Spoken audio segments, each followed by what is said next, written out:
Playing the Ace is a new web series from ALU's Academic Center for Excellence. Every week we will be talking about elements and strategies that can help you develop as a learner. Join us and enhance your learning experience.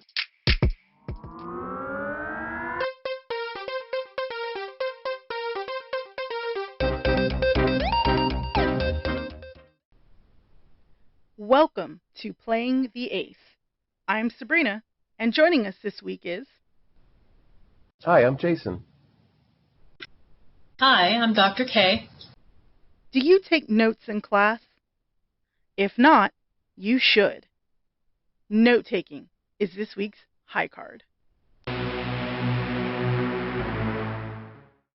Note-taking is very personal because you must find your own groove in a class in order to take notes that you will use later.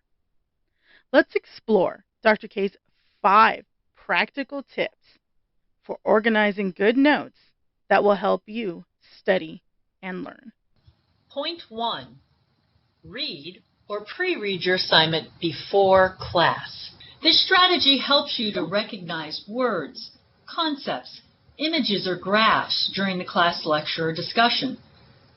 Always start your class notes on a fresh sheet of paper with a date and a heading. You'll want plenty of room for notes and may even opt to add a few key terms or questions prior to class from your reading or pre-reading. Most importantly, knowing the topic before class will improve comprehension and discernment of key ideas during class note-taking. That brings us to the second point. Point 2. Listen for verbal cues. Professors will indicate information that you should note. They may enumerate information to clarify each step, or they may write terms on the screen, or they may indicate a concept that you must understand. Don't try to write everything down. Constant writing will not allow you time to pause, listen, and consider the concepts and relationships between ideas. Writing also allows you a variety of ways to organize your notes based on your preferences. Your preference in note-taking is key to the third point. Point 3, find a note-taking groove that works for you. Some common note-taking methods you may already have been encouraged to use include outlining, mapping, charting, or the famous Cornell method. However, some people simply prefer bulleting points, numbering paragraphs, or writing with colored pens. Don't worry if your notes look messy to others. You're the only person who needs to understand them. And if you review your notes as soon as possible after the class, you can organize them in a way to increase your learning and studying. Point 4. Use the TSD strategy to organize your notes for easier learning.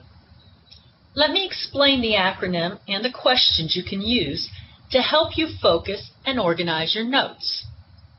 T for title. What would you title the lecture or the discussion for this class period? What was the big picture concept or concern covered? S for subject. What areas of information were covered? Can you list a few of those subject areas? D for details. Under each subject area, can you list a few important salient details that will help you explain and understand the larger subject? Balancing bigger ideas with related details will allow you to build on your knowledge. Of course, any notes you take will only be valuable if you use them. Reviewing and organizing your notes as soon as you can after the class leads to retaining more information. And reviewing your notes often leads to better understanding. Point 5. Ask questions. When you review your notes, if a concept is unclear, you can ask a question to your professor. Go to the text to find an answer, or visit a tutor at the ACE to review. Questions lead you to a greater understanding of the material. Remember, notes are important. Do not just rely on your professor's PowerPoint presentation. Taking, reviewing, and organizing your notes increase your academic success. Since note-taking relies on listening and learning preferences, sharing ideas about your own note-taking may help others. So let's talk a bit about note-taking. What other information can we offer to help with note-taking? Jason, last week you talked about a strategy that's really beneficial. Let me throw it up on screen. Again, I mentioned previously color coding for blocks of time, leisure, class, study, but also notes. So for me, again, color coding is a great way for me to manage myself, but also my learning. Color coding has some definite benefits. Jason, do you have anything you can add to that? Yeah, with the idea of organization and coding, if you will, I often would make little asterisks or other symbols to tie into what I'm learning, or just as visual cues to myself. Yeah, my note-taking, it always varied, and it varied by class. As a literature major, I would use symbols to kind of categorize what were character elements, story themes, things like that. You know, as a creative writer, I use note cards to kind of chart out and then organize, all right, I have the start of my story, I have then the next part, and so on. This stack of note cards, be it white note cards or colored note cards, would be somehow I can visually organize and use one of those two identifiers to help me sort through my notes, if I need to structure them in any way. It sounds like a lot of work, and it really is, but there's a lot more that I held on to for a longer period of time in the languages that I learned, because I was very intentional about making my notes. When you put that kind of time in, you learn more, and you learn for the long run. You're not learning just in the moment to get through that test.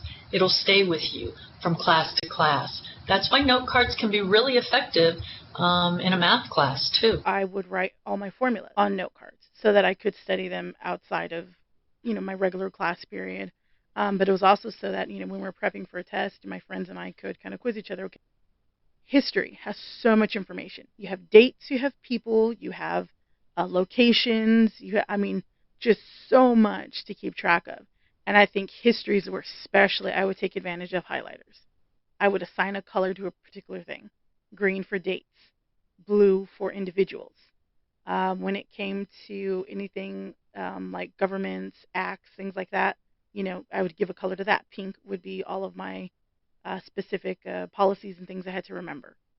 I think what's really important here, again, is that we're noting all of us used different strategies, or we might even have used some similar ones, like you used highlighters. I like different colored pens, and I could color code things.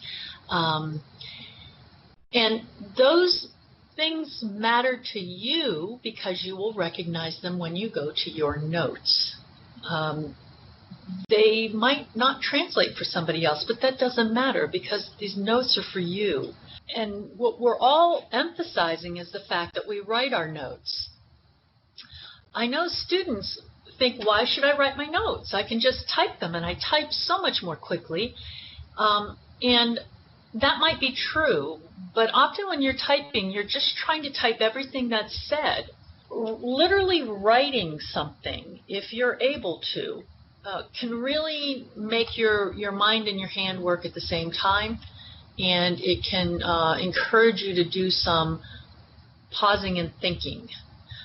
And overall, whether it's typing, whether it's writing, whether it's writing with colored pens, highlighting, it doesn't matter. You will find a system, and I encourage all students all the time. I encourage all students to look and spend some time thinking about their system of note-taking that works for them. And with that, what note-taking strategies work for you? Show us your hand by emailing us at writing@olusa.edu. We'll throw it up on the screen for you. Tell us a little bit about how you take your notes. Maybe even share an image with us. What do your notes look like? Also, check out our Instagram at olu_ace, where we share news and announcements about upcoming content. You can also share pictures of what your note-taking looks like and tag us in them. Here's a fun wild card for you. The ACE will be at Club Rush on Wednesday, September 23rd, starting at 12:30. We'll be out in the mall area with the Sultan Fuss Library. So stop by, say hello, grab some information about our services, sign up to get our digital flyer, so that you can know how to get online tutoring for your subjects or for when you're writing that paper. But come by and see us, okay? This Wednesday, the 23rd, 12:30 in the mall area. You'll find the Sultan Fuss Library and the ACE together at a table. Thanks for watching Playing the ACE. New episodes are out every Tuesday, so make sure you subscribe to our YouTube page and follow our social media for announcements and updates. Wear your mask, practice spatial distancing, and don't forget to vote. Let's say goodbye. Goodbye. Bye, everyone. We'll see you next week. And remember, don't gamble with your academic success.